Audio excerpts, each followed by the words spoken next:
Welcome to our channel. Today we how to install Figma components and manage design systems, detailed guide step by step clearly.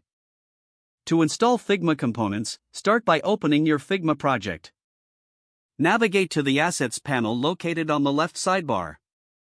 In the Assets panel, look for the Team Library section. Click on Team Library to view available libraries.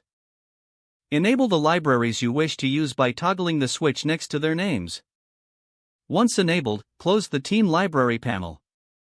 Next, return to the Assets panel to access the components you just enabled. Browse through the available components to find what you need. To insert a component, simply drag it onto your canvas. You can also right-click the component and select Place to add it to your design. If you want to create your own components, select the elements in your design. Right-click on the selected elements and choose Create Component. Name your component descriptively for easy identification. To manage your design system, organize components into frames or sections. Consider categorizing elements by type, such as buttons, forms, or cards. For easy access, create a dedicated page for your design system.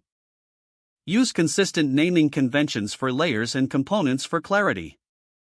You can update components by editing the master component instance. Once updates are made, changes will propagate to all instances throughout the design. To maintain a clean workspace, periodically review and remove unused components. Document your design system with guidelines for usage, colors, and typography. Regularly update your design system to reflect new designs and insights. Collaborate with team members to ensure the design system meets project needs. Review feedback and iterate on components based on user experiences.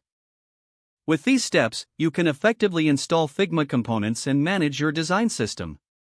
If the page does not load, refresh the browser or try again in a private or incognito window.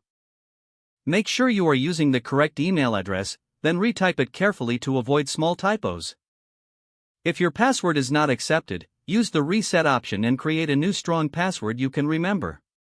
Check your spam folder for verification or security emails, then complete any requested confirmation steps. Don't forget to like this video and subscribe to our channel for more step-by-step tech guides.